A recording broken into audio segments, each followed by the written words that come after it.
अल्लाह दिल दे जो तेरे इश्क के गर हो, दाईमी रहमत की तेरे उसमें नजर हो। दिल दे को तेरे इश्क में हाल उसका, महशर का शुरू हो तो बिना खबर हो। ना दर्द जहाँ गैर खुदा एरे नदारे, जुज़ियत खुदा हिच दिगर कार नदारे। अल्लाहु আকবার বলুন। আল্লাহ তাআলা তো কেমন ক্ষমাশীল বুঝতে পারতেছেন। এজন্য বন্ধু মুসলমান, যত অপরাধ করে না কেন আল্লাহর রহমতের চাইতে বেশি অপরাধ করতে পারবো না। আমি অন্যায় করেছি, অপরাধ করেছি, তো কি হয়েছে? মালিকের দরবারে কিন্তু ফেরানোর এখনো পথ রয়ে গেছে। অবন্ধ এজন্য আল্লাহ তাআলা বলেন, দুনিয়ার মানুষেরা অপরাধ করেছো, অন্যায় করেছো, কোনো সমস্যা নাই।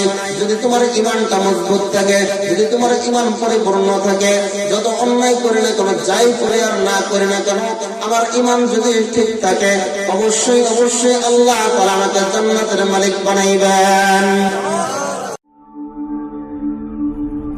ঢাকা মাহফিল, সুস্থ সমাজ গড়ার বিপ্লবী চেতনায়। দাম আল্লাহর কাছে অনেক বেশি। কেমন বেশি? আল্লাহ তাআলার রাসূল বলেন, ও দুনিয়ার উম্মতেরা, যখন কোন আমার উম্মত দ্বীনের মজলিসের ভিতরে বসে যায়, আল্লাহ তাআলার কাছে কেমন দামি হয়ে যায়, কেমন দামি হয়ে যায় জানি, কেমন দামি হয়। আল্লাহর রাসূল বলেন, যতক্ষণ পর্যন্ত এই বান্দা এই মজলিসের ভিতরে বসে থাকবে, আমলনামায় ফেরেশতারা কোনো গুনাহ লিখবে না, শুধু নেকি লিখতে থাকবে। বলেন সুবহানাল্লাহ। শুধু তাই নয়, যদি এমন একটা আমল যদি আল্লাহর দরবারে হাজিরা দিতে পারে, কিয়ামতের ময়দানে বান্দা যখন আল্লাহর আদালতে দাঁড়াইয়া যাইবে, তাকায় দেখবে বান্দার আমলনামা জিন্দেগীর মধ্যে, হায়াতের মধ্যে এমন কিছু সময় চলে গেছে, যেই সময়গুলোর মধ্যে কোনো গুনাহ নাই, ফেরেশতারা কোনো গুনাহ লেখা নাই, শুধু নেকি লিখে রাখছে। আল্লাহ রাব্বুল আলামিন দেখবেন যে কোনো গুনাহ নাই, অথচ আমলনামার পাল্লাটা যখন হালকা হয়ে যাইবে, প্রতির পাল্লাটা, গুনার পাল্লাটা যখন ভারী হয়ে যাইবে, কিন্তু আমলনামা খুঁজে দেখবে কিছু সময়, যেই সময়ের মধ্যে বান্দার আমলনামায় কোনো গুনাহ নাই, কোনো ফেরেশতারা গুনাহ লেখে নাই, শুধু নেকি লিখে রাখছে। বন্ধু মুসলমান, এই সময় শুকর করলেও আল্লাহ রাব্বুল আলামিন অগণিত মানুষকে জাহান্নাম থেকে মুক্তি করিয়া জান্নাতের মালিক বানাইয়া দিবেন। তাহলে দাম আছে না নাই? আমরা তো এই মজলিসের ভিতরে বসে রয়েছি, দামি মজলিস। শুধু তাই নয়, বাড়ি থেকে বলতেছিলাম, যখন বাড়ি থেকে বের হয়েছি, বাড়ি থেকে আসার সময় আমাদের পাটা জমিনে পড়ছে, আমরা জানি। অনেকের দোলা ভালো লেগেছে, অনেকের কাদামাটি লেগে গেছে, ঠিক কিনা বলেন? কিন্তু আল্লাহ রাব্বুল আলামিনের রাসূল বলেন, ও আমার উম্মতেরা, তোমরা জানি, যখন কোন মুমিন বান্দা যখন বাড়ি থেকে বের হয় দ্বীনের ইলমে, দ্বীন শিক্ষা করার জন্য, দ্বীনের মজলিসে অংশগ্রহণ করার জন্য যখন বের হয়ে যায়, আল্লাহ রাব্বুল আলামিন তাদের দামটা কেমন বাড়াইয়া দেন, কেমন বাড়াইয়া দেন? আল্লাহ তাআলার রাসূল বলেন, তাদের দামটা এমন বাড়াইয়া দেন, যখন বাড়ি থেকে বের হয় আল্লাহ তাআলার রহমতের ফেরেশতারা তাদের পায়ের নিচে নূরের পরত বিছাইয়া দেন। কত দাম! এজন্য আমাদের পা যখন দেখছে জমিনে লাগছে, কিন্তু মূলত তারা আমাদের পায়ের নিচে ফেরেশতারা তাদের নূরের পর বিছাইয়া দিয়ে রাখছেন। সুবহানাল্লাহ, এত দাম আমাদের। এজন্য বন্ধু মুসলমান, দামি মজলিসে যারা আসতে পারে না, এরা ক্ষতির মধ্যে পড়ছে, লাভবান হয়েছে, ক্ষতির মধ্যে পড়েছে, ঠিক কিনা বলেন?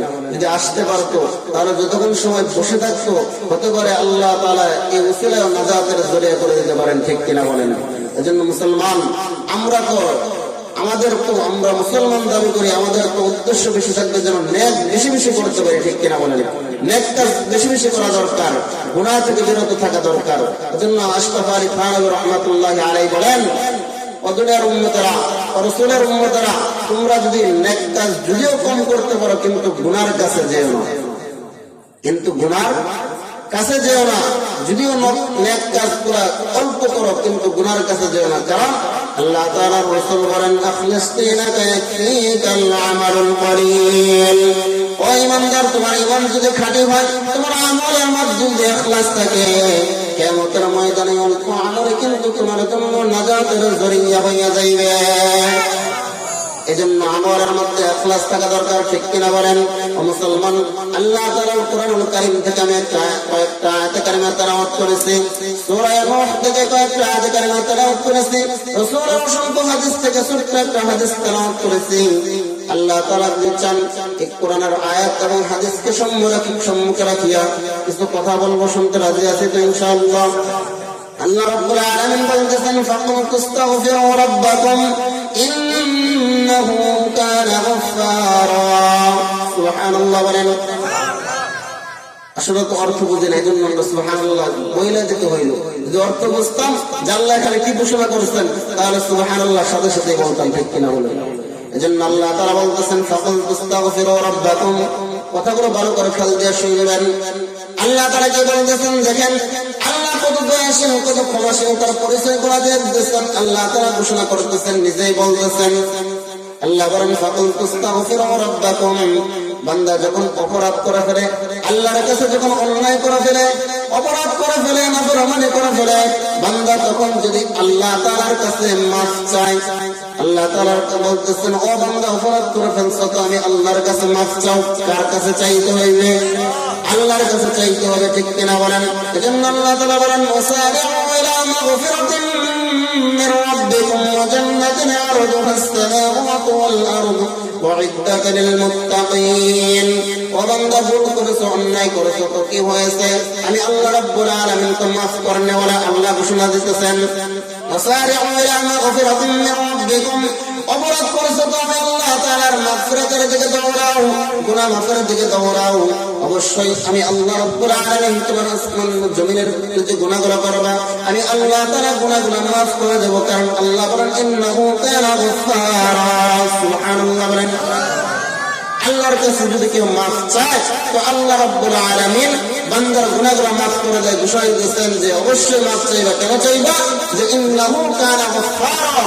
অবশ্যই অবশ্যই আল্লাহ তাআলা সাংঘাতিক সিরিয়াস ক্ষমাশীল। বলেন সুবহানাল্লাহ।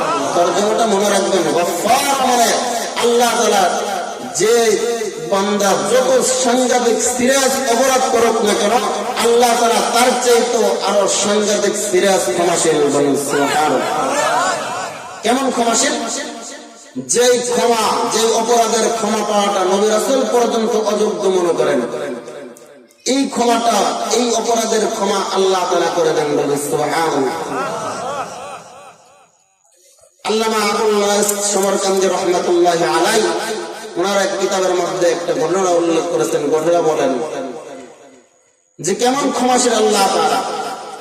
রাসূলের জামানায় আল্লাহর এক যুবক, এক যুবক সাহাবী রাস্তার মধ্যে দাঁড়ায় দাঁড়ায় কান্নাকাটি করতেছে। হযরত ওমর ফারুক রাদিয়াল্লাহু আনহু মসজিদে নববীর দিকে যাইতেছে রাসূলের কাছে। এমন সময় তাকায় দেখে যুবক এমন কান্নাকাটির ভঙ্গিমা, এমন করুণ ভাবে কান্নাকাটি করতেছে। ওমর যখন কাছে গেল, এই যুবকের কান্নাকাটি দেখে ওমরের ভিতর থেকে মায়া এসে গেছে। হযরত ওমর ফারুক আযমের ভিতরে মায়া এসে গেছে। যুবককে বলতেছ, যুবক কেন কান্নাকাটি করতেছ? যুবককে যখন এই কথা জিজ্ঞাসা করলো, যুবক কান্নার রং আরো বেড়ে গেল, কান্না আরো বেড়ে গেল, কান্না শুরু করে দিয়েছে। যুবকের কান্নার ভঙ্গিমা দেখে ফারুক আযম রাদিয়াল্লাহু আনহু তার চোখ থেকেও কিন্তু পানি বের হয়ে গেছে। ও বন্ধু, ফারুক আযমের মতো একটা মানুষ যখন অন্যের কান্না দেখে চোখ থেকে পানি বের হয়ে যায়, কিন্তু সাধারণ কোনো কথা না। কারণ ফারুক আযম হযরত আবু উমর ফারুক রাদিয়াল্লাহু আনহুর দিলটা কেমন পছন্দ ছিল, এমন পছন্দের মানুষ ছিল যে ফারুক আযম এমন পছন্দের মানুষ ছিল। ইসলামের শুরু অবস্থায় এক যুদ্ধ থেকে যখন কিছু কাফেরদেরকে ধরে আনা হইল রাসূলের কাছে, রাসূল যখন তাদের বিচার করবে, যখন মশওয়ারা চাইলেন সাহাবাদের কাছে, সাহাবারা মশওয়ারা দিল। মশওয়ারা দেওয়ার সময় ওমর ফারুক বলতেছে, রাসূলুল্লাহ আমার খেয়াল হলো, আমার মশওয়ারা হলো, যাদেরকে আমরা বন্দী করে আনছি এদের আপনজন এই জায়গায় আছে। আমার খেয়াল হলো এদের আপনজনের হাতে এদেরকে তুলে দেন, এদের আপনজন জনাদেরকে হত্যা করে ফেলে। আল্লাহু আকবার। দেখেন কেমন পাষাণ দিলের মানুষ হইলে এমন কথা বলতে পারে। এই ফারুক আজমের চোখ থেকে যুবকের কান্নার ভঙ্গিমা থেকে কান্না বের হয়ে গেছে, চোখ থেকে পানি বের হয়ে গেছে। যুবক এবার বলছে, যুবক কেন কান্নাকারি করতেছ? যুবক কান্না বেরিয়ে গেছে, কান্না করতেছে, কথা বলে না। এক পর্যায়ে যখন বলতেছে, ফারুক আজম বলে, যুবক এমন করে কান্না করলে কি বুঝতে পারবো, বলো কি হয়েছে? আমি কি তোমার জন্য কিছু করতে পারবো না? একটু আমার কাছে করে বলো। যুবক ডাক দেয়া বলে, ফারুক আজম আপনি আমার জন্য কিছু করতে পারবেন না, আপনার কিছু করার ক্ষমতা নাই। আপনি যদি আমার জন্য এতটুকু উপকার করতে পারেন, আমাকে পয়গম্বরের দরবারে একটু নিয়ে চলেন, বিশ্বনবীর দরবারে একটু নিয়ে চলেন। আমি দেখি যে আমার জন্য আল্লাহর কাছে বিশ্বনবী কোনো সুপারিশ করতে পারে কিনা। আমি যে অপরাধটা করেছি, যে অন্যায় করেছি, এই অপরাধ অন্যায় মাফ চাওয়ার মতো আল্লাহর কাছে কোন রাস্তা আছে আমি একটু রাসূলের কাছ থেকে জেনে নেব। এবার ফারুক আজম রাদিয়াল্লাহু আনহু যুবককে নিয়ে রওনা হয়ে গেলেন, নবীজির দরবারে রওনা হয়ে গেলেন। হুজরা মুবারক যখন ঢুকবেন, নবীজির কাছে ঢুকবেন, ফারুক আজম যুবককে এবার ব্রেক করে দিলেন। ও যুবক, অপেক্ষা করো, আমি দেখি রাসূলের কাছে তোমাকে নিয়ে যাওয়ার মতো এরকম পরিস্থিতি আছে কিনা। অবন্ধু মুসলমান, এই জায়গায় সকলের জন্য একটা শিক্ষণীয় ঘটনা রয়ে গেছে, একটা শিক্ষণীয় কাজ রয়ে গেছে। আমরা যদি কোনো বুজুর্গের কাছে, কোন বড়দের কাছে যদি যাইতে চাইলে মন চাইলে কিন্তু তাদের কাছে ঢোকা যাইবে না, অনুমতি নিতে হবে। আদবের খেলাফ হয়ে যায়, ঠিক কিনা বলেন? আমরা তো এখন আদব খেলাফ হতে পারি না। এজন্য মুরব্বীরা বলেন, আদবে একটা মানুষ আউলিয়া হয়ে যায়, আর বেআদবে একটা মানুষ কিন্তু দেউলিয়া হয়ে যায়, ঠিক কিনা বলেন? আদব ভালো তো নসিব ভালো, আদব ভালো না তো নসিব ভালো হয় না। ফারুক আজম বিশ্বনবীর দরবার চলে গেলেন, পয়গম্বরকে গিয়ে বলতেছে, আল্লাহর রাসূল, একটা যুবক রাস্তার মধ্যে অনেক কান্নাকারি করতেছে। যে যুবককে আমি আপনার কাছে নিয়ে আসছি, যে যুবক এমন একটা অপরাধ করেছে, সে বলতেছে তার অপরাধের কোনো ক্ষমা হবে না।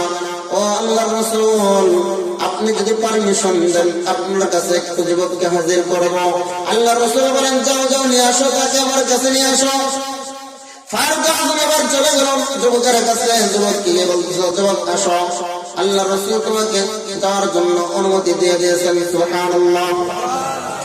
এবার যুবক যখন পয়গম্বরের কাছে যখন চলে গেল, পয়গম্বরের কাছে চলে যাওয়ার পর যুবককে এবার পয়গম্বর ডেকে বলতেছে, যুবক কি অপরাধ করেছ? আমার সাহাবা কি অন্যায় করেছ? যুবককে যখন জিজ্ঞাসা করলো, যুবক কান্না আরো বাড়িয়ে দিলেন, চোখ থেকে পানি ছেড়ে দিয়ে ওদের কান্না শুরু করে দিলেন। আল্লাহর রাসূল ডাক দিয়ে বলেন, ও যুবক কেমন করে এরকম ভাবে কান্নাকারি করতেছ, কি হয়েছে আগে বলো। যুবক বলতেছে, হুজুর আমি এমন একটা অপরাধ করেছি, নাফরমানি করেছি, অন্যায় করেছি, যে অপরাধের ক্ষমা মনে হয় আমি আল্লাহর কাছ থেকে পাইব না। মনে হয় আমার কিয়ামতের ময়দানে জাহান্নামে জ্বলতে হইবে। আল্লাহ তাআলা রাসূল বলতেছে, কি অপরাধ করেছো বলো, আমার কাছে খুলে বলো।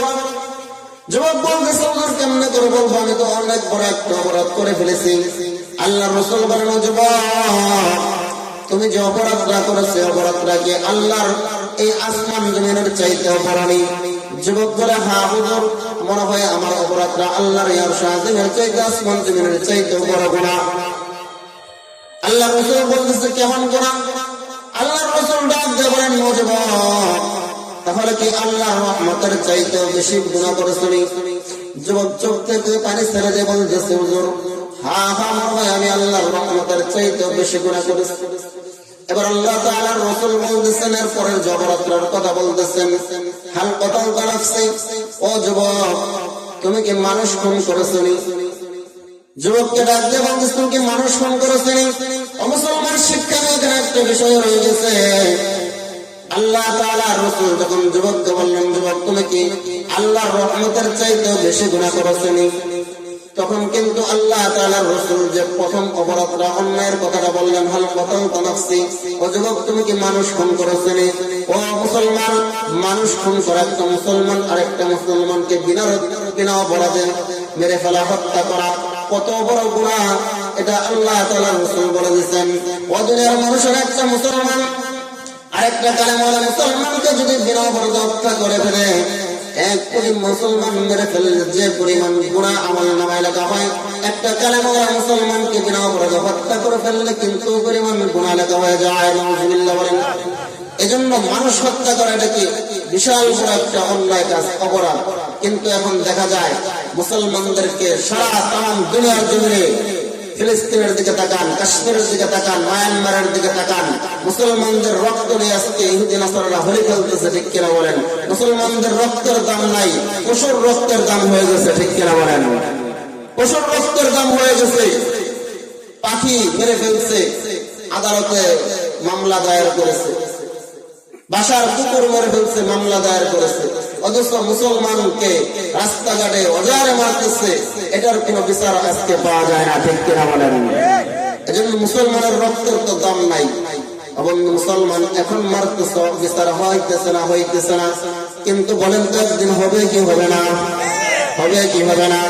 অবশ্যই হবে। এখন না হয় তখন অবশ্যই কিন্তু হবে। আল্লাহর আদালতের কাঠগড়া থেকে কিন্তু পালানোর শক্তি থাকবে না, ঠিক কিনা বলেন? এজন্য আল্লাহ তাআলা রাসূল বলতেছে, যুবক তুমি কি মানুষ খুন করেছনি? যুবক বলতেছে, হ্যাঁ রাসূল, এর চাইতে বড় ভাই আমি বেশি অন্যায় করেছি, অপরাধ করেছি। আল্লাহ তাআলা রাসূল বলতেছেন, যুবক তাহলে কি তুমি আল্লাহর সাথে কাউকে শরীক করেছেন? শিরকের গুনাহ আমলনামায় আনছেন। ও মুসলমান, মানুষ হত্যা করার পরে যে বড় গুনাহটা সেটা হলো আল্লাহর সাথে শিরক করা, ঠিক কিনা বলেন? আজকে মানুষ আল্লাহর সাথে কত শিরকের গুনাহ আমলনামায় জড়ায় ফেলতেছে, একবার মানুষ খেয়াল করে না। এজন্য আল্লাহ তাআলা রাসূল বলেন, কত মানুষ মুসলমান দাবি করবে, দুনিয়ার জমিনে দাবি করবে, কিন্তু কিয়ামতের ময়দানে যখন হাজির হইবে, আমলনামা খুলে যখন দিবে ফেরেশতারা, তখন দেখবে আমলনামায় শুধু শিরকের গুনাহ। কালেমার দাবি করছে, মুসলমান দাবি করছে, কিন্তু মুসলমান তাদের ভিতরে নাই। এজন্য আল্লাহ রাসূল বলেন, আল মুসলিমু মান সালিমাল মুসলিমুনা মিন লিসানিহি ওয়া ইয়াদিহি। মুসলমান ওই ব্যক্তি যে মুসলমান অন্যের ক্ষতি করে না, মুসলমানের জবানের দ্বারাই মানুষ ক্ষতির মধ্যে পড়ে না, মুসলমানের হাতের দ্বারাই মানুষ ক্ষতির মধ্যে পড়ে না। আর যদি মুসলমানের দ্বারাই, যদি জবানের দ্বারাই যদি মানুষ ক্ষতির মধ্যে পড়ে যায়, মুসলমানের হাতের দ্বারাই যদি জবানের দ্বারাই ক্ষতির মধ্যে পড়ে যায়, আল্লাহ রাসূল বলেন সে মুসলমান থাকে না, ঠিক কিনা বলেন? এজন্য মুসলমান কিন্তু অন্যের ক্ষতি করবে না, ঠিক কিনা বলেন?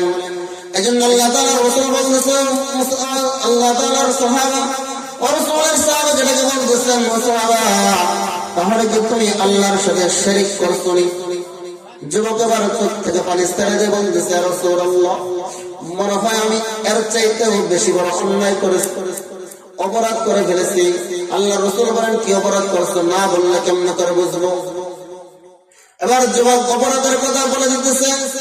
আল্লাহ রাসূল ডাক দেওয়ান, বিশ্বনবী, আমি যে অপরাধ না করেছি, অন্যায় করেছি, আমি দুনিয়ার জমিনের একজন সাধারণ যুবক মানুষ, সাধারণ সাহাবা। আমার পেশা হলো আমি একজন নব্বাস কাফন চোর। মদিনাতুল মুনাওয়ারায় যদি কোন মানুষের লাশ দাফন হয়, দাফন হওয়ার পর ওই লাশটাকে কবর থেকে বের করিয়া ওই কাফনটা, ওই কাফনের কাপড়টা খুলিয়া আমি বাজারে বিক্রি করি, আমার সংসার চালাই। আল্লাহর রাসূল, আমি এত বড় অন্যায় কাজ করি, আমার মতো গুনাহগার আর এই দুনিয়ার জমিনে নাই। রাসূল বলতেছে, এটা কেমন গুনাহ করছো? আল্লাহ তাআলা রাসূলের সাহাবারা ডাক দেওয়ার, বিশ্বনবীজি, আমি যে গুনাহটা করেছি একদিনকার ঘটনা, কত 4 দিন আগের ঘটনা। আজ থেকে 4 দিন আগে এই মদিনাতে একটা তরুণ যুবতী যখন ইন্তেকাল করলো, যুবতী যখন দুনিয়ার জমিন ছেড়ে বিদায় হয়ে গেল, এই যুবতীকে যখন কবরের মধ্যে দাফন করা হয়ে গেল, ওই রাত্রিতেই আমি তার কবরটা খনন করলাম। ও মুসলমান, ভালো করে খেয়াল করবেন, দেখেন যে অপরাধটা রাসূল পর্যন্ত ক্ষমার অযোগ্য মনে করেন, এই অপরাধটাও কিন্তু আমার মালিক মাফ করে দেন। সুবহানাল্লাহর আওয়াজ, এতগুলো মানুষ যে আওয়াজ দেন, এই প্যান্ডেলের বাহিরে যায় না যে আওয়াজ দেন, আর যদি সঠিকভাবে গলা ছেড়ে দিয়ে যদি আওয়াজ দেন, তাহলে তো আওয়াজ আরো বেশি হওয়ার কথা, ঠিক কিনা বলেন? যদিও আমি এলাকার অল্প কিছু সময় আপনাদের নষ্ট করব, রাগ করতেছেন, বেজার হইতেছেন। আমাদের প্রধান মেহমান, দ্বিতীয় মেহমান দুজনে চলে আসছে, আলহামদুলিল্লাহ, চিন্তার কোনো কারণ নাই। হতে পারে ভাবতে পারে এখন মনে হয় মেহমান আসে নাই, না, আমাদের মেহমান যথাসময়ে চলে আসছে, প্রাণ ভরে আজকে আলোচনা শুনতে পারবেন ইনশাআল্লাহ। দূরের মুসাফির মানুষ, ভালো বড় মুহাদ্দিস আলেম, বড় আলেম, আমাদের বুজুর্গ আকাবির যারা, তাদের সাথে আমরা আদবের সাথে আলোচনা শুনবো রাজি আছি তো ইনশাআল্লাহ। কারণ যারা আমাদের আকাবির, যারা আমাদের বড়, এদেরকে আমাদের ভালোবাসতে হবে, ঠিক কিনা বলেন? আল্লামা জুনায়েদ বাবনগরীকে আমরা ভালোবাসি তো ইনশাআল্লাহ। আল্লাহর কসম, আল্লাহর কসম, আল্লাহর কসম, আল্লামা জুনায়েদ বাবনগরীকে আমি ভালোবাসি। আপনারা বাসেন তো ইনশাআল্লাহ। আল্লাহর কসম, আল্লাহ মামুনুল হককেও ভালোবাসি, মুস্তাকুন নবীকেও ভালোবাসি। আজকে যারা আমাদের মেহমান, আমাদের প্রধান মেহমান মুফতি আব্দুল মান্নান উসমানী সাহেব দামাত বরকাতুহু আলিয়া, দ্বিতীয় মেহমান মুফতি শহীদুল ইসলাম মাদানী সাহেব দামাত বরকাতুহু আলিয়া, আমরা এনাদেরকেও ভালোবাসি, ঠিক কিনা বলেন? ভালো না বাসতে তার এখানে আসতাম না। একটা মানুষকে যখন পছন্দ করে তখনই কিন্তু তার পিছনে ঘুরে, ঠিক কিনা বলি? এজন্য ভালোবাসি বলে এখানে আমরা আসছি। তো যাই হোক বন্ধু মুসলমান, আল্লাহ তাআলার রাসূলের সাহাবার বন্ধু সাহাবার ডাক দিয়ে বলতেছে, বিশ্ব নবীজি, আমি যে অন্যায় এটা করেছি আজ থেকে 4 দিন আগে যখন মদিনাতুল মুনাওয়ারায় একটা সুন্দরী যুবতী যখন ইন্তেকাল করেছে, তার লাশটা যখন দাফন করেছে, ওই রাত্রিতে আমি তার কবরটা খনন করলাম। কবরটা খনন করে লাশটাকে বের করলাম। লাশটাকে বের করে আবার কাফনটাকে একেবারে খুলে মেয়েটাকে উলঙ্গ করে ফেললাম, একেবারে উলঙ্গ করে ফেললাম। কাফনটা এবার যখন নিয়ে যখন আমি কবরের পাশ থেকে যখন চলে আসতেছি, এমন সময় হঠাৎ করে আমার কানের মধ্যে আওয়াজ আসতেছে। আল্লাহর বান্দা মৃত যুবতী মনে হয় ডাক দিয়ে বলতেছে, আল্লাহর গোলাম, এই কবরের মাঝে এতগুলা মৃত মানুষের সামনে তুই আমার ইজ্জতের হানি করতেছিস। কেমনে করে আমার কাফনটা ছিঁড়ে নিলা, আমার কাফনটা কেমনে করে খুলে নিয়ে গেল? তোমার কি একটু আল্লাহর দিলের ভিতরে ভয় নাই? এই কথা বলতেছে, এরপরও আমার দিলের ভিতরে ভয় হইতেছে না। শয়তান আমাকে এমনই প্রমোশনা দিল, এমন অসহসা দিয়ে দিল, শয়তান আমাকে দিলের মধ্যে এত অসহসা ঢেলে দিল। শয়তান বলতেছে আমার দিলের মধ্যে তামান্না এসে গেল। শয়তান এমন তামান্না দিল, আশা ঢেলে দিল, যুবকের মনের মধ্যে ইচ্ছা আসলো, যুবক, এই যে মদিনার সুন্দরী যুবতী, যে যুবতীটা কবরের মধ্যে লাশটা শুয়ে রয়েছে, মৃত মানুষ, কিছু করার ক্ষমতা নাই। এত সুন্দর যুবতী কোনদিন জীবনে আর চোখে দেখতে পারো নাই, আজকে একটা সুবর্ণ সুযোগ রয়ে গেছে।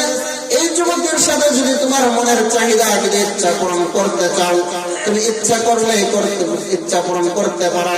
জৈন যারা যদি লিপ্ত হতে চাও, ইচ্ছা করলে করতে পারো, কোনো সমস্যা নাই। তোমার ইচ্ছা পূরণ করতে পারবে, কোনো বাধা নাই। কেউ তোমাকে বাধা দেবে না, কেউ দেখবেও না। আল্লাহর রাসূলের কাছে জবাব ডাক দেবে না, আল্লাহর রাসূল, আমি এমন একটা অপরাধ করেছি, এমন একটা অন্যায় করে ফেলেছি, আমাকে শয়তান এমনই অসহসা দিয়ে দিয়েছে। এক পর্যায়ে যখন আমি তার সাথে যখন জিনা ব্যভিচারে লিপ্ত হয়ে গেলাম, মৃত মানুষের সাথে, নাউযুবিল্লাহ বলেন, মৃত যুবতীর সাথে যখন জিনার কাজে লিপ্ত হয়ে গেলাম, জিনার কাজ শেষ করে যখন আমি আমার বাড়ির দিকে রওনা হয়ে গেলাম, এবার যুবতী এবার ডাক দিয়ে বলতেছে, আমার মনে হলো ডাক দিয়ে বলতেছে, আল্লাহর বান্দা, আল্লাহর গোলাম, এ কেমন অপরাধ করলে, কেমন অন্যায় করলে? আমি মৃত মানুষ, আমার ইজ্জতটাকে তুই একেবারে নষ্ট করে দিলে। দুনিয়ার জমিনে আমি কোনোদিন আমার ইজ্জতের হানি হয় নাই, কলঙ্কের দাগ লাগে নাই। আজকে তুই এতগুলা মানুষের মাঝে তুই আমার ইজ্জত নষ্ট করলি। কাল কিয়ামতের ময়দানে আমাকে আল্লাহর আদালতে কলঙ্কের দাগ নিয়ে উঠতে হবে, দাঁড়াইতে হবে। এটা কেমন কাজ করলি? আল্লাহ রাসূলকে ডাক দিয়ে বলতেছে, যুবক ডাক দিয়ে বলেন, ইয়া রাসূলুল্লাহ, যখন এই কথাগুলো আমার কানের মধ্যে বাড়ি খাইতেছে, এমন সময় আমার দিলের ভিতরে জাহান্নামের ভয় এসে গেছে, জাহান্নামের চিন্তা এসে গেছে। হায় হায়, এটা কেমন অপরাধ আমি করলাম, কেমন অন্যায় করলাম। ও বন্ধু, জাহান্নামের ভয় আমাদের দিলের ভিতরে আসতে না নাই? জাহান্নাম কি আযাবের জায়গা না শান্তির জায়গা? আওয়াজ দিয়ে বলেন। যেইভাবে আওয়াজ দিতেছেন মনে হইতেছে আপনাদের জন্য শান্তির জায়গা নাকি? জাহান্নাম আযাবের জায়গা না শান্তির জায়গা? যাইতে চাই কোথায়? জান্নাত। আগেই বলছি, ঠিক কিনা বলেন? জান্নাতে যাইতে চাই। জান্নাত পূজানের দেশ না বাটির দেশ? এটাই তো জানি। জান্নাত পূজানের দেশ না বাটির দেশ এটাই জানি না, অথচ জান্নাতে যাইতে চাই। আমাদের একজন বুজুর্গ ছিলেন বরুণার, লুৎফর রহমান সাহেব বরুণা, উনি বলতেন, যে জান্নাত হলো বাটির দেশ। জান্নাত কিসের দেশ? বাটির দেশ। আমরা উজান দেশে আসছি কাজের জন্য, তাই তো কবি ডাক দিয়ে বলেন, কাজের জন্য আসলাম আমি উজান দেশের গাঁও, অকল গঙ্গের প্রথম তীরে বান্দিয়া তুইয়া নাও। ঠিক কিনা বলেন?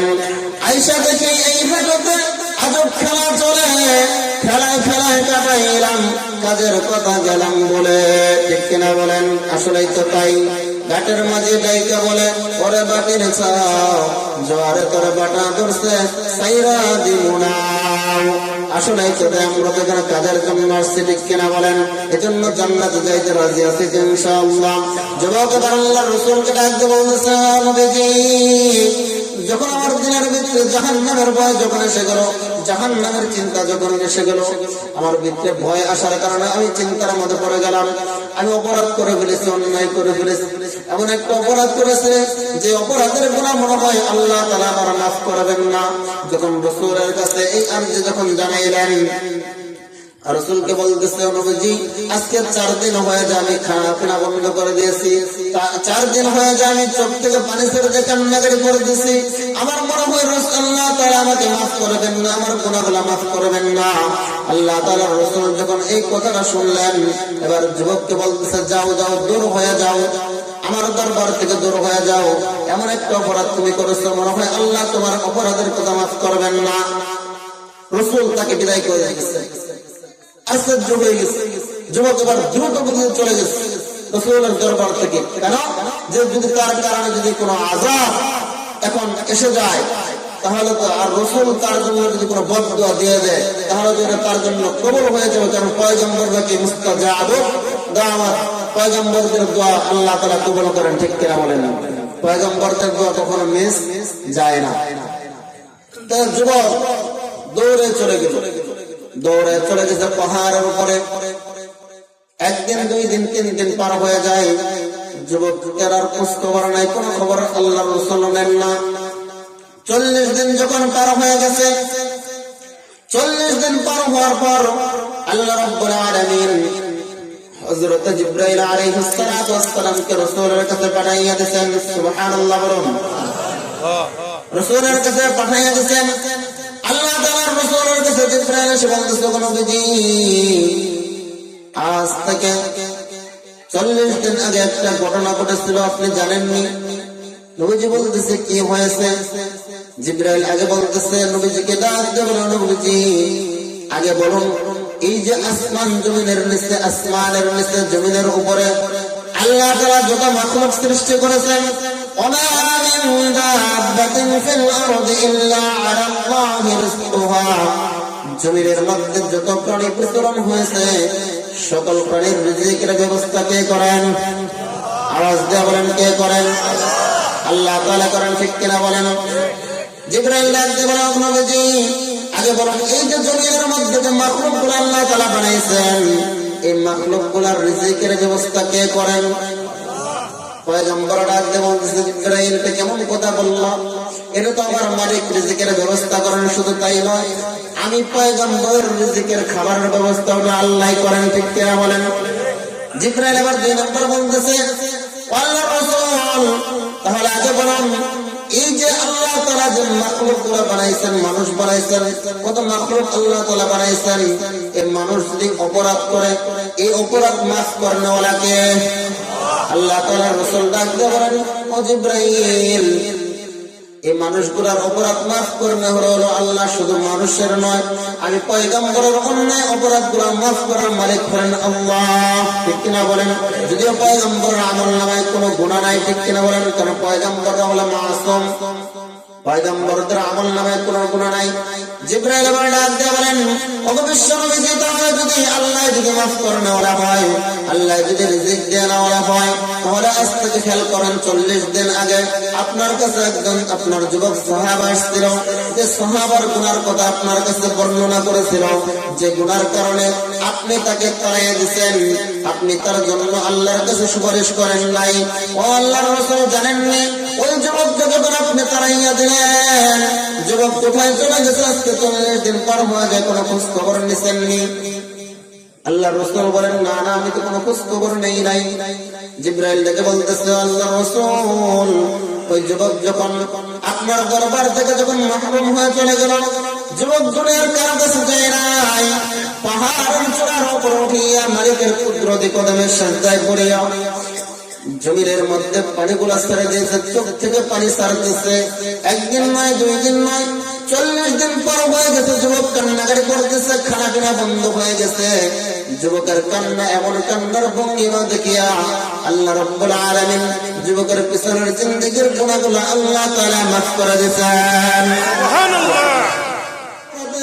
অপরাধ ক্ষমা পাওয়ার জন্য অযোগ্য মনে করেছেন, সেই গুনাহটা আল্লাহ তাআলা কিন্তু মাফ করে দিয়েছেন। ওগো বিশ্বনবী, যে শুধু তাই নয়, ওই সাহাবাকে আপনার কাছে নিয়ে আসার জন্য আল্লাহ রাব্বুল আলামিন আপনাকে আদেশ করে দিয়েছেন। সুবহানাল্লাহ। এজন্য আল্লাহ তাআলা বলেন, ইন্নাহু কানা গফফারা। বান্দা যদি আল্লাহর কাছে তওবা করে, আল্লাহর কাছে যদি মাফ চায় ইখলাসের সাথে, আল্লাহ তাআলা যে গুনাহগুলো নবী রাসূল পর্যন্ত অযোগ্য মনে করেন, সেই গুনাহগুলো আল্লাহ তাআলা মাফ করে দেন। সুবহানাল্লাহ। কেমন গুনাহ ছিল যুবকের, যে গুনাহ রাসূল শোনার পর তাকে দূর করে দিলেন, যে যাও, তোমার মতো গুনাহগার এখানে থাকার দরকার নাই, ওই গুনাহটাও আল্লাহ তাআলা মাফ করে দিলেন। ঠিক কিনা বলেন? এজন্য মুসলমান যতই অপরাধ করে না কেন, আল্লাহর রহমতের চাইতে কিন্তু বেশি অপরাধ করতে পারবো না। কারণ আল্লাহ তাআলা ইন্নাহু কানা গফফারা, আল্লাহ তাআলা তো ক্ষমাশীল। যেমন অপরাধী করুক না কেন, বান্দা যদি চোখ থেকে পানি ছেড়ে দিয়ে যদি আল্লাহর কুদরতে কদমে পড়ে যায়, একটা সিজদা দিয়ে দেয়, অমুদিন ভালো করে শুনে রাখো, একটা সিজদার দাম আল্লাহর কাছে কত জানি। আল্লাহ ডাক দেওয়ার দুনিয়ার মানুষেরা পাহাড় জমিন বানাইছে, আসমান বানাইছে, কত তরুণতা বানাইছে, গাছ বৃক্ষ বানাইছে, কত কিছু সৃষ্টি করেছে। কোনদিন আমি এদের সৌন্দর্যের দিকে তাকাই না, কোনদিন আমি এদের দিকে তাকাই না। কিন্তু যখন আমার একটা গোলাম, আমার একটা বান্দা, যখন আমি আল্লাহর কুদরতি কদমে যখন সিজদায় পড়িয়া যাই, আমি আল্লাহ তাআলা, আমি তার দিকে কুদরতি নজরে তাকাইয়া থাকি। अल्लाह दिल दे जो तेरे इश्क के गर हो, दाईमी रहमत की तेरे उस पे नजर हो। दिल दे तो तेरे इश्क में हाल उसका, महशर का अगर शुरू हो तो बिना खबर हो। ना दर्द जहाँ गैर खुदा तेरे नजारे, जुज़ियत खुदा हिच दिगर कार नजारे। আল্লাহু আকবার বলুন। আল্লাহ তাআলা কেমন ক্ষমাশীল বুঝতে করে দিয়েছেন। এজন্য বন্ধু মুসলমান, যত অপরাধ করে না কেন, আল্লাহর রহমতের চাইতে বেশি অপরাধ করতে পারবো না। আমি অন্যায় করেছি, অপরাধ করেছি, তো কি হয়েছে? মালিকের দরবারে কিন্তু ফেরানোর এখনো পথ রয়ে গেছে। অবন্ধু, এজন্য আল্লাহ তাআলা বলেন, দুনিয়ার মানুষেরা, অপরাধ করেছো, অন্যায় করেছো, কোনো সমস্যা নাই, যদি তোমার ঈমানটা মজবুত থাকে, যদি তোমার ঈমান পরিপূর্ণ থাকে, যত অন্যায় করি না কেন, যাই করি আর না করি না কেন, আমার ঈমান যদি ঠিক থাকে, অবশ্যই অবশ্যই আল্লাহ তাআলা আমাকে জান্নাতের মালিক বানাইবেন। যাই করি না করি, যদি আমার ঈমান মজবুত থাকে, ঈমান যদি ঠিক থাকে, ঈমান যদি নষ্ট না হয়, অবশ্যই একদিন আল্লাহ তাআলা আমাকে জান্নাতের মালিক বানাইয়া দিবেন। আর যদি ঈমান যদি নষ্ট হয়ে যায়, দুনিয়ার জমিনে যত ভালো কাজই করে না কেন, আল্লাহর কাছে জান্নাতের আশা করা যাবে না। এজন্য আল্লাহ তাআলা বলেন, বান্দা অপরাধ করেছো, তোমার কাছে মাফ চাও। এটাই নিয়ম, বান্দা অপরাধ করবে আর আল্লাহ তাআলা মাফ করবেন। ঠিক কিনা বলেন? বান্দা অপরাধ তো করবেই, এটা বান্দার খাসলত, আর মাফ করার গুণ হলো আল্লাহর। আল্লাহ বলেন, বান্দা যদি অপরাধ নাই করো, তাহলে আমার যে মাফ করার গুণ গফফার, এটা কোথায় যাইবে? এটা কোথায় যাইবে? এজন্য দুনিয়ার জমিনে মানুষ একজন আরেকজনের সাথে অন্যায় করে, সন্তান পিতার সাথে অন্যায় করে, মায়ের সাথে অন্যায় কাজ করে, মা তাকে তাড়াইয়া দেয়, পিতা তাকে তাড়াইয়া দেয়। কিন্তু সন্তান যখন মায়ের পায়ের মধ্যে পড়ে যায় অথবা বাবার পায়ের মধ্যে পড়ে যায়, বাবা কিন্তু তখন তার দিলটা কিন্তু নরম হয়ে যায়, হয় কি হয় না? সন্তান যখন অপরাধ করার পর বাবার পায়ের মধ্যে জড়াইয়া ধরে যখন কান্না শুরু করে দেয়, বাবা আমি অপরাধ করে ফেলেছি, অন্যায় করেছি, আমি তোমার কাছে মাফ চাই, আমাকে মাফ করে দাও, ভবিষ্যতে আর এরকম অন্যায় আর কোনোদিন করব না। বলেন তো, বুঝে থাকলে বলেন। বাবা যদি ভালো মস্তিষ্কের মানুষ হয়, মাফ করবে না, রাগ করে থাকবে? মাফ করে দিবে। এজন্য আল্লাহ তাআলা বলেন, বান্দা ওই পিতা মাতার চাইতে কোটি কোটি গুণ মায়া হলো আমি আল্লাহর। ও বান্দা, যদি আমার কাছে অপরাধ করেছো তো আমার কাছে যদি মাফ চাইতে পারো, কোটি কোটি গুণ অপরাধ যদি করতে কোটি কোটি গুণ অপরাধ করো, ওই কোটি কোটি অপরাধ গুলাও যদি আমার সাথে ইখলাসের সাথে মাফ চাইতে পারো, ইখলাসের সাথে, আমি আল্লাহ রাব্বুল আলামিন তোমার জিন্দেগীর গুনাহগুলো মাফ করে দেব। সুবহানাল্লাহ। এজন্য মাফ কার কাছে চাইবো? আল্লাহর কাছে চাইবো। মাফ কার কাছে চাইবো? আল্লাহর কাছে চাইবো। কারণ আল্লাহ তাআলা তো ইন্নাহু কানা গফফারা, ঠিক কিনা বলেন? মুসলমান এই জন্য মাফ চাইতে হবে। মাফ চাওয়ার মাধ্যম আছে না নাই? একটা কাজ যদি আপনি করতে যান, প্রত্যেকটা কাজের তরতিব আছে, আছে না নাই? এখানে বসতেন, এইখানে যদি এরকম প্যান্ডেল, এরকম আয়োজন যদি না করতাম, তাহলে কি বসতেন? তাহলে তরতিব হইতো না, তাহলে বসতেও পারতেন না। এই জন্য আয়োজন করছি বেদা, এই জন্য কি আপনারা বসতে পারছেন। আর যদি আয়োজন না হতো তাহলে হয়তো অনেকেই বাহির দিয়ে ঘুরে ফেরা করতে আর চলে যাই। এজন্য আল্লাহর কাছে গুনাহ মাফের জন্য একটা তরতিব আছে, আছে না নাই? আওয়াজ দিয়ে বলেন, আছে না নাই? অপরাধ করতেছি মালিকের কাছে, মাফ চাইবো তো মালিকের কাছে, কিন্তু তরতিব আছে, নিয়ম আছে, ঠিক কিনা বলেন? নিয়মটা কি? সেটা হলো আল্লাহর কাছে বান্দা যদি ইখলাসের সাথে তওবা করে, কি করে? তওবা করে। এজন্য তওবা আর ইস্তিগফার দুইটা ভিন্ন জিনিস, দুইটার দুইটা অর্থ। তওবা এবং ইস্তিগফার, আল্লাহ তাআলা বলেছেন, ফাকুলতুস্তাগফিরু রাব্বাকুম, আল্লাহর কাছে মাফ চাও, ইন্নাহু কানা গফফারা। মাফ চাইলে কি হবে? আল্লাহ তাআলা তোমার গুনাহগুলো মাফ করে দিবেন। আল্লাহ তো সাংঘাতিক সিরিয়াস ক্ষমাশীল। এখন ক্ষমা চাইবা, ইস্তিগফার মানে ক্ষমা চাওয়া, আল্লাহর কাছে মাফ চাওয়া। আর তওবা শব্দের অর্থ হলো ঘুরে আসা। অর্থাৎ আপনি যে অপরাধটা করেছেন, যে অন্যায়টা করেছেন, ওই অন্যায় অপরাধ থেকে মালিকের কাছে ঘুরে আসা। মালিক থেকে আমি দূরে ছিলাম, এখন মালিকের কাছে চলে আসলাম, এটা হলো তওবা। ও বন্ধু, এখন খেয়াল করেন, আমরা আজকে মুসলমানরা এত অপমান, লজ্জিত, লাঞ্ছিত, এত মায়ের খাইতে হইতেছে। কারণ কি? কারণ হলো একটাই, খেয়াল করে দেখেন যে আমাদের সম্পর্ক মালিকের কাছ থেকে দূরত্ব হয়ে গেছে। আমাদের সম্পর্ক মালিকের কাছ থেকে দূরত্ব হয়ে গেছে। আগে বুঝাইলাম অল্প সময়ে, যে সন্তান যখন অপরাধ করে তখন সন্তান পিতার সাথে দূরত্ব হয়ে যায়, ঠিক কিনা বলেন? অপরাধ করলে সন্তানকে তখন পাত্তা দেয় না।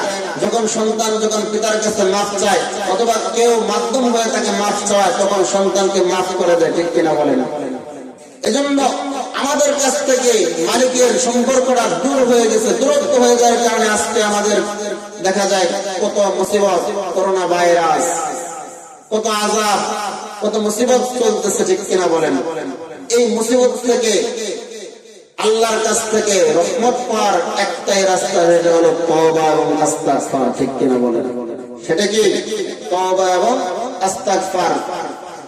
মুসলমান ভাইরা আমার, এই তওবা এবং ইস্তিগফার কতটুকু জরুরি এটা বোঝানোর জন্য আপনাদেরকে বলতেছি, ভালো করে খেয়াল করেন। তওবা এমন একটা জিনিস, এমন একটা সাবান, বান্দা যদি তওবা করে, আল্লাহর কাছে ইখলাসের সাথে তওবা করে, আল্লাহ রাব্বুল আলামিন বান্দার ইখলাসের সাথে তওবাটা আল্লাহর কাছে এত দাম হয়ে যায়, এত দাম হয়ে যায়।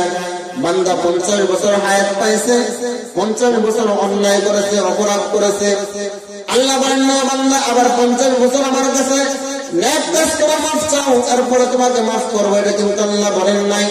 আল্লাহ বলেন, বান্দা 50 বছর অপরাধ করেছো, এই 50 বছরের শেষ সময়ের মধ্যে যদি তুমি আল্লাহর কাছে ইখলাসের সাথে তওবা করতে পারো, আল্লাহ রাব্বুল আলামিন 50 বছরের পিছনের গুনাহগুলো আল্লাহ মাফ করে দেন।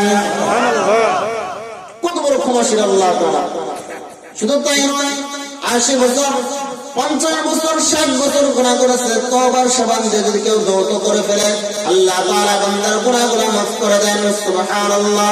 এজন্য মাফ কার কাছে চাইবো? আল্লাহর কাছে চাইবো, ঠিক কিনা বলেন? আল্লাহ তাআলার কাছে যদি ইখলাসের সাথে মাফ চাই, আল্লাহ মাফ করে দেবেন।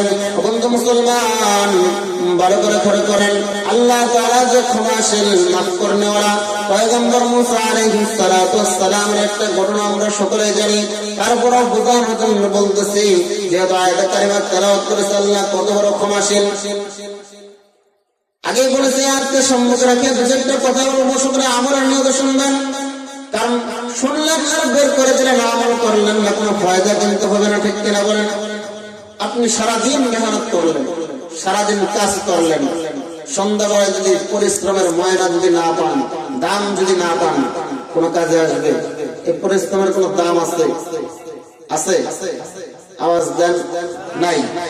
এজন্য শুনতেছেন, যদি আমলের নিয়ত না থাকে, ইখলাস যদি না থাকে, তাহলে কিন্তু এই যে শুনতেছি কথাগুলা, এটা কিন্তু আমার জন্য, আপনার জন্য হেদায়েতের জরিয়া নাও হতে পারে। এজন্য ইখলাসের সাথে আমলের নিয়ত শুনতে হবে, ঠিক কিনা বলেন? আমলের নিয়ত শুনতে রাজি আছি তো ইনশাআল্লাহ? কারা কারা রাজি আছে ইনশাআল্লাহ হাত তুলে দেখাই।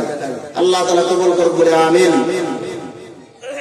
বন্ধু মুসলমান, পয়গম্বর মুসা আলাইহিস সালাতু ওয়াস সালামের জামানা আল্লাহ তাআলা আসমান থেকে বৃষ্টি বর্ষণ করেন না, দুর্যোগ শুরু হয়ে গেছে, আল্লাহ তাআলার কাছ থেকে আযাব নেমে আসছে, বৃষ্টি নাই। বৃষ্টির জন্য মানুষগুলা হাহাকার হয়ে গেছে। আল্লাহ তাআলা জমিনের মধ্যে বৃষ্টি বর্ষণ করেন না। পয়গম্বরের উম্মত এবার মুসার কাছে গিয়ে বলতেছে, ও পয়গম্বর, একদিন নয়, দুই দিন নয়, কতদিন হয়ে যাইতেছে আল্লাহ তাআলা আসমান থেকে বৃষ্টি বর্ষণ করতেছে না, আমাদের ফসল আজ নষ্ট হয়ে যাইতেছে, খাবারের অভাব হয়ে যাইতেছে, আমরা তো অভাবের মধ্যে, দুর্যোগের মধ্যে পড়ে যাইতেছি। ও পয়গম্বর, আপনি একটু দেখেন, আল্লাহর কাছে একটু মাফ চেয়ে, আল্লাহর কাছে কোনো আমল করেনি, আল্লাহর কাছ থেকে বৃষ্টির ব্যবস্থা করা যায় কিনা? পয়গম্বরের কাছে যখন আরজি জানাইলেন, পয়গম্বর আলাইহিস সালাতু ওয়াস সালাম তার উম্মতদেরকে নিয়ে আসরের জন্য ইস্তিগফার আমল ডাক দিলেন, নামাজের ডাক দিলেন, বৃষ্টির জন্য নামাজের জন্য ময়দানের মধ্যে ডাকলেন, মাঠের ভিতরে ডাকলেন। উম্মতদেরকে নিয়ে আবার দাঁড়ায় গেলেন নামাজের মধ্যে। প্রথম দিন আমল করলেন, প্রথম দিন নামাজ আদায় করলেন, আল্লাহ বৃষ্টি দেন না। দ্বিতীয় দিন আমল করলেন, আল্লাহর কাছ থেকে বৃষ্টি আসে না, রহমতের বৃষ্টি আসে না। তৃতীয় দিন আমল করলেন, বৃষ্টি আসে না। বন্ধু মুসলমান, বৃষ্টির জন্য যদি কেউ নামাজ পড়ে, এই নামাজ যদি একদিন, দুই দিন, তিন দিন পরে, 3 দিন পড়ার পরও যদি আল্লাহর কাছ থেকে রহমতের বৃষ্টি না আসে, তাহলে বুঝতে হবে মালিক একেবারেই আমার আপনার প্রতি নারাজ হয়ে গেছে। পয়গম্বর মুসা আবার তোর পর্বতে চলে গেলেন, এবার মালিকের কাছে ডাক দিয়ে বলতেছে, মালিক, 3 দিন হয়ে যায় আমার উম্মতদের কিনে নামাজ আদায় করতেছে, 3 দিন হয়ে যায় বৃষ্টির জন্য নামাজ আদায় করতেছি, আল্লাহ তুমি বৃষ্টি দিতেছ না, ফসলগুলো নষ্ট হয়ে গেছে, মানুষগুলা খানার অভাবে মরে যাইতেছে, অভাবের মধ্যে পড়ে গেছে, খানা কেনার ব্যবস্থা হইতেছে না। ও আল্লাহ, তাহলে তুমি বৃষ্টি দিবে না?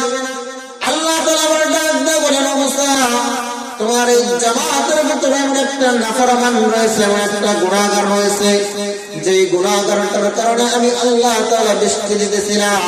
ও মুসা, তুমি এই পাহাড়ের পাথরের উপর দাঁড়িয়ে ঘোষণা দিয়ে দাও যে যে গুনাহগারটা এমন গুনাহগার 40 বছর হয়ে যায় কোনদিন আমি মালিকের কাছে শুকরিয়া আদায় করলাম, মালিকের হুকুম মানে না, মালিকের সাথে নাফরমানি করতেছে, 40 বছরের মধ্যে একটা নেক আমল করে নাই।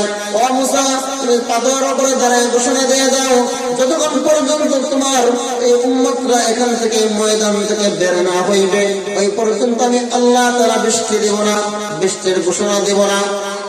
এবার পয়গম্বর মুসা আলাইহিস সালাতু ওয়াস সালাম পাথরের উপরে দাঁড়িয়ে ঘোষণা দিলেন, আমার উম্মতরা, আমার এই জামাতের ভিতরে আমার একটা নাফরমান রয়ে গেছে, যে নাফরমান নাকি 40 বছর কোনদিন নেক আমল করে নাই, 40 বছর মালিকের সাথে নাফরমানি করতেছ, অন্যায় করতেছ। আমার মালিক ঘোষণা দিয়ে দিয়েছেন, ও গুনাহগার, যতক্ষণ পর্যন্ত নাফরমান তুমি ময়দান থেকে না বের হইবে, আল্লাহ তাআলা ওই পর্যন্ত বৃষ্টি দিবেন না। সকলে আশ্চর্য হয়ে গেছে। সকলে চিন্তায় করে গেছে কে গুনাহগার, কিন্তু যে গুনাহ করেছে সে তো অবশ্যই জানে, ঠিক কিনা বলেন? আমি কি অপরাধ করেছি এটা আমি জানি না, জানি কি জানি না? অবশ্যই জানি। আপনি কি অপরাধ করেছেন এটা আপনি জানেন কি জানেন না? জানেন। এজন্য যার অপরাধ সে জানে, অবশ্যই জানে। আল্লাহর বান্দা আবার 40 বছর ধরে নাফরমানি করতেছে, নাফরমানি করা শুরু করেছে। 40 বছরের নাফরমানির গোলাম আবার ওই মজলিসের ভিতরে নিচের দিকে মাথা দিয়ে চোখ থেকে পানি ছেড়ে দিয়েছে। পানি ছেড়ে দিয়ে মালিকের কাছে বলা, তো মালিক 40 বছর ধরে অন্যায় করতেছি, অপরাধ করতেছি, কোনদিন মানুষের মাঝে অপমান করা নাই, প্রকাশ করা নাই। বন্ধু, আমি 50 বছর হায়াত পাইলাম, 60 বছর হায়াত পাইলাম। 60 বছর হায়াতের মধ্যে কত অপরাধ করতেছি, অন্যায় করেছি, কত গুনাহ করেছি, কোনদিন কিন্তু আমার গুনাহ মানুষের মাঝে আল্লাহ প্রকাশ করেন নাই, ঠিক কিনা বলেন? বন্ধু, পিতার গুনাহ যদি, বাবার গুনাহ যদি সন্তান জানতো, সন্তান কিন্তু কোনদিন বাবাকে বাবা বলে ডাকতো না, ঠিক কিনা বলেন? সন্তানের গুনার কথা যদি বাবা জানতো, সন্তানকে বাবা সন্তান বলে স্বীকৃতি দিতে মানুষের মাঝে লজ্জা পাইত, ঠিক কিনা বলেন? বন্ধু, আবার আল্লাহর গোলাম চোখ থেকে পানি ছেড়ে দিয়ে মালিকের কাছে ডাক দেওয়া, মালিক 40 বছর ধরে অন্যায় করতেছে, অপরাধ করতেছে, কোনদিন মানুষের মাঝে আমার গুনাহ প্রকাশ করা নাই, মানুষের মাঝে ওপেন করে দেওয়া নাই। আজকে যদি এই বড় ময়দান থেকে যদি আমি বের হয়ে যাই, আমি যদি গুনাহগার হয়ে এই ময়দান ছেড়ে যাই, মানুষ আমাকে ধিক্কার জানাইবে, মানুষ আমাকে নাফরমান বলে সাব্যস্ত করবে। ওগো মালিক, আজকে বড় মজলিসের ভিতরে অন্যায়ের কারণে, অপরাধের কারণে আমাকে অপমান যদি করিও না, আমাকে লাঞ্ছনা দিও না। ওগো মালিক, আমি তোমার কাছে অপরাধ করেছি, আমি 40 বছরের গুনার জন্য তোমার কাছে মাফ চাইতেছি, ক্ষমা চাইতেছি, তোমার কাছে তওবা করতেছি। মালিক, আমি আর জিন্দেগিতে কোনোদিন গুনাহ করব না, অপরাধ করব না, আমাকে মানুষের মাঝে লজ্জিত করিও না। ওগো মালিক, আমার 40 বছরের গুনাহ করে তুমি মাফ করিয়া দাও। আমি আল্লাহ তাআলার কাছে ওয়াদা করতেছি, ওগো মালিক, তোমার কাছে ওয়াদা করতেছি, আমি জিন্দেগিতে আর কোনোদিন গুনাহ করব না, অপরাধ করব না। এই অন্যায় অপরাধ যখন আল্লাহর কাছে তোরা ধরে মাফ চাইছে, এমন সময় আসমান থেকে আল্লাহ রাব্বুল আলামিন মুসলমানের রহমতের বৃষ্টি বর্ষণ করে দিয়েছেন। পয়গম্বর মুসা রসিদ হয়ে গেল, তোর পর্বতে ডাক দেওয়া, মালিক এটা কেমন হইল?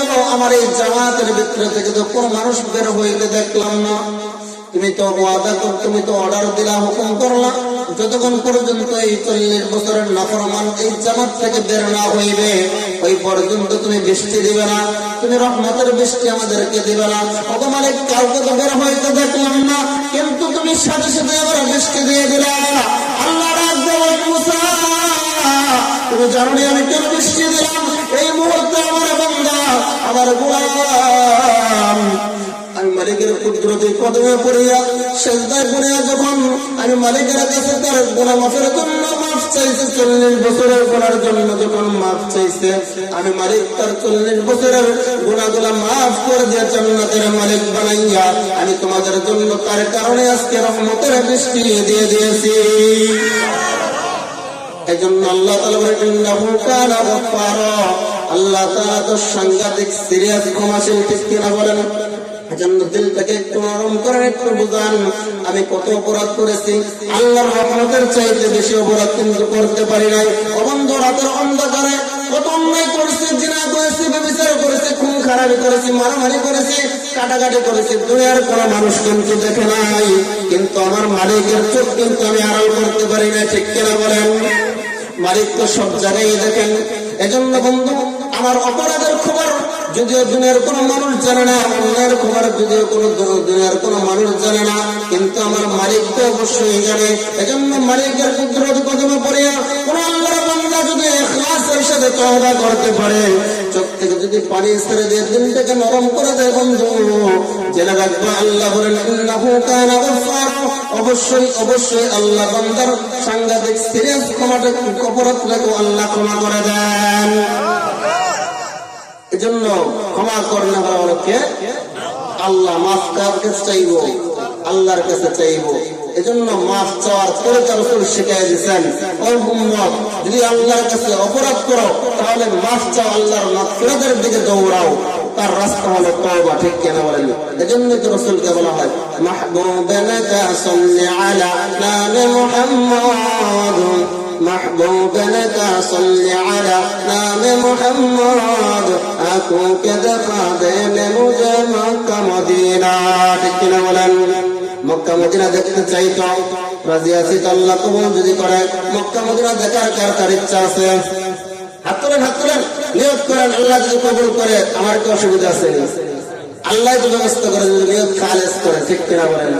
এজন্য মাহবুবানাকা সাল্লি আলা নাবি মুহাম্মদ, আকু কে দেখা দেনে মুঝে মক্কা মদিনা, मैं सूरत यूसुफ का नहीं चाहने वाला, मैं सूरत यूसुफ का नहीं चाहने वाला, इसके मनंदे नहीं आशिक लैला, मैं आशिक मौला हूँ मेरा इश्क निराला, मैं आशिक मौला हूँ मेरा इश्क निराला, जुमला जहां जिनको तजल्ली से उजाला, ঠিক কিনা বলেন? যে মাওলার প্রেমে আশিক হয়ে যায়, মাওলা তাকে তার প্রেমে জ্বালাইয়া নেয়, ঠিক কিনা বলেন? যদি কেউ মাওলার আশিক হয়, মাওলাও তার আশিক হয়ে যায়। যদি কেউ মাওলার মুহাব্বত দিলের ভিতরে বসাইয়া রাখে, মাওলাও কিন্তু তার জন্য মুহাব্বত বসাইয়া রাখে। এজন্য আল্লাহ বলেন কুল ইন কুনতুম তুহিব্বুনাল্লাহ ফাত্তাবিউনি ইউহিব্বুকুমুল্লাহ ওয়া ইয়াগফির লাকুম যুনুবাকুম আল্লাহু গফুরুর রহিম। আল্লাহ পয়গম্বর করে একদম পয়গম্বর আপনি ঘোষণা করে দিন, হয়ে যাও, হয়ে যাই তো। আল্লাহ যদি চায় কোন বললেই হয়ে যায়, ঠিক কিনা বলেন? আল্লাহ বলেন মানুষ কত আদর করে, কত মহব্বত করে বানাইছে জানি। ও বান্দা খেয়াল করে শুনেন, আমাদেরকে আল্লাহ কত ভালোবাসেন, কত মহব্বত করেন। আল্লাহ বলতেছেন ডাক দেওয়ার মালিক, ও বান্দা জানি তোমাদেরকে কত মহব্বত করে বানাইছে, কত আদর করে বানাইছে। একদিন সময় লাগাই নাই, 2 দিন না, 1 বছর নয়, 2 বছর নয়, 120 বছর সময় নিয়ে আদমের মূর্তির আল্লাহ বানাইছেন। সুবহানাল্লাহ বলেন। 120 বছর সময় নিয়ে এই মানুষগুলোকে বানাই আল্লাহ ঘোষণা করেছেন লাকাদ খালাকনাল ইনসানা ফি আহসানি তাকওয়িম। আল্লাহ তাআলা বলেন এই মানুষকে আমি আল্লাহ রাব্বুল আলামিন দুনিয়াতে যা কিছু সৃষ্টি করেছি সকল সৃষ্টির মধ্যে শ্রেষ্ঠত্ব করিয়া সুন্দর আকৃতির দ্বারা এই মানুষকে গঠন করেছে। তাকওয়িম, তাকওয়িমের দ্বারা মুফাসসিরিনে কেরাম বলেন মানুষকে একেবারে সুদা করে বানাইছে। পৃথিবীর অন্য কোন মাখলুক আল্লাহ তাআলা তো সুন্দর করে বানান নাই, অথচ এই মানুষ আজকে কত নাফরমানি করতেছে। এজন্য আল্লাহ বলেন বান্দা যখন আমার কোন গোলাম আমার আল্লাহর কুদরতি কদমে পড়িয়া যায়, আল্লাহ বলেন আসমানের দিকে তাকাই না, দুনিয়াটাকে কত সুন্দর করে সাজাইছে, লাল বাগিচা দ্বারা সাজাইছে, মণিমুক্তা দ্বারা সাজাইছে, কোনদিন এই দুনিয়ার সৌন্দর্যের দিকে তাকাই না। কিন্তু আমার একটা কালা গোলাম, আমার একটা গরিব গোলাম অথবা আমার একটা দূরে গোলাম যখন আমার মাওলার আশিক, যখন আমার মাওলার কুদরতি কদমে পড়িয়া যায়, আমার মাওলা ডাক দিয়া বলেন ও বান্দা যখন আমার কুদরতি কদমে পড়িয়া যাও দুনিয়ার সৌন্দর্যের দিকে তাকাই না, আমি আল্লাহ তাআলা তোমার আমি আল্লাহ তাআলা কুদরতি চেহারার দ্বারাই তোমার দিকে তাকাইয়া থাকি। যদি আমার গোলামটা গরিব, যদি আমার গোলামটা রিকশা চালক, যদি আমার গোলামটা অটো চালক, যদি আমার গোলামটা অন্যের বাড়িতে কাজ করে খায়, তারপরেও যদি বান্দা আল্লাহর কুদরতি কদমে পড়িয়া যায়, আল্লাহ তাআলা তখন তার চেহারার দিকে কুদরতি নজর দিয়া থাকেন। শুধু তাই না, বান্দা যখন জমিনের মধ্যে সিজদায় পড়িয়া যখন বলে সুবহান রাব্বিয়াল আ'লা, সুবহান রাব্বিয়াল আ'লা যখন বলে, বান্দাকে আল্লাহ ডাক দিয়ে বলেন বান্দা তুমি আমার আল্লাহর পবিত্রতা বর্ণনা করতেছো, আমি তোমার কেমন রব? বান্দা আবার বলে সুবহান রাব্বিয়াল আ'লা, আবার বলে বান্দা তুমি তো আমার আল্লাহ, তুমি আমার রব, তুমি ছাড়া তো আমার আর কোনো মালিক নাই, ঠিক কিনা বলেন? আমাদের মালিক কয়জন? একজন, ঠিক কিনা বলেন? এক আল্লাহর গোলামি করতে হবে। এই আসমান জমিন কে বানাইছেন? আল্লাহ তাআলা বানাইছেন, ঠিক কিনা বলেন? বাচ্চা মানুষ বল দেখি রাত্রে কেন কালো, চাঁদ সূরজ কোথা হতে পেল এত আলো। চাঁদের মাথা আলো কে দিছে? সূর্যের মাথা আলো কে দিছে? কোন মানুষের ক্ষমতা আসেনি। আচ্ছা মানুষ বলো দেখি রাত্রে কেন কালো, চাঁদ সূরজ কোথা হতে পেল এত আলো? পশু পাখি কয় না কথা, মানুষ কেন কয়? বলো বলো বলো মানুষ এসব কেমন করে হয়?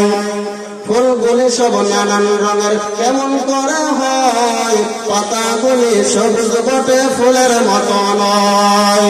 দুধ কেন এত সাদা, মরিচ কেন জাল? আমগুলি পাকলে আবার কেমনে তা হয় লাল? ডিমগুলো একই রঙের পার্থক্য নাই মোটে, সাদা কালো বাচ্চা আবার কেমন করে ফুটে? আমরা মানুষ বাস করি ভাই এ দুনিয়ার রঙকে, হাতের রেখা আর চেহারা মিলে না কারো সঙ্গে, আর মিলে না কথার ধরন আঙ্গুলের টিপ। স্রষ্টা আছে একজন, এবার প্রমাণ হলো ঠিক। ঠিক কিনা বলেন? মালিক কয়জন? কয় আল্লাহর গোলামি করবো আমরা? এক আল্লাহর গোলামি করবো। এজন্যই মালিক ডাক দেওয়ার না গোলাম। যখন কোন আমার বান্দা যদিও গরিব হয়, আমি মালিকের কুদরতি কদমে যখন পড়ে বলে সুবহান রাব্বিয়াল আলা, যখন বান্দা বলে তখন বান্দা বলেন তোমার কেমন আল্লাহ কেমন রব? বান্দা আবার বলে সুবহান রাব্বিয়াল আলা। বান্দা যখন কথা বলে আল্লাহ তাআলা বান্দার কুদরতি কদমে কুদরতি চেহারার দিকে তাকাইয়া দেখেন, কুদরতি নজর দিয়ে বান্দার চেহারার দিকে তাকাইয়া দেখেন। বান্দাকে ডাক দিয়ে বলেন ও বান্দা, যখন জবান দিয়ে আমাকে সাক্ষী দিয়েছ, আমি তোমার জবানের সাথে আমার কুদরতি জবান মিলাইয়া নেই, আমি তোমার চেহারার সাথে আমি আল্লাহর কুদরতি চেহারা মিলাইয়া নেই, আমি তোমার কথার সাথে আমি আল্লাহর কুদরতি কথাকে মিলাইয়া নেই। ও বান্দা, যখন তুমি আমার হইব, আমি আল্লাহ তাআলা কিন্তু তোমার হয়ে যাইব।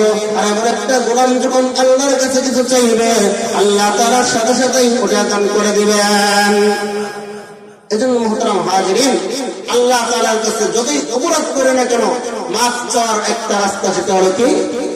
তাওবা এবং ইস্তিগফার। দুইটা জিনিস, একটা কি তাওবা এবং ইস্তিগফার।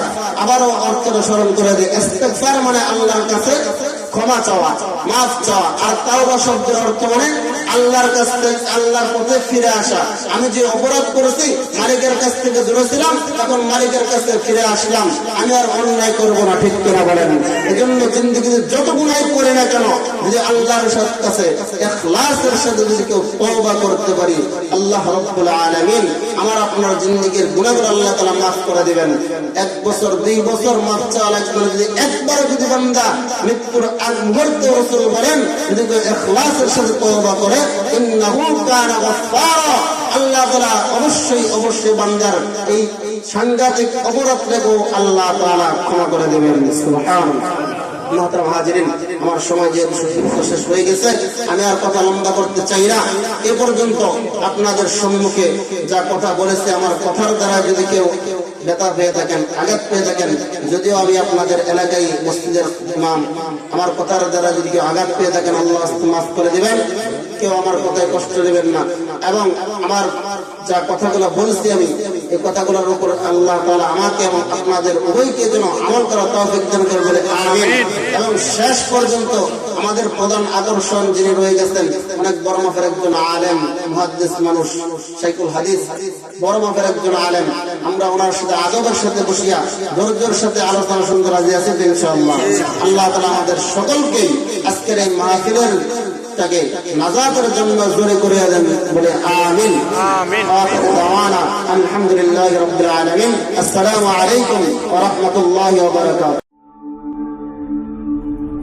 ঢাকা মাহফিল, সুস্থ সমাজ গড়ার বিপ্লবী চেতনায়।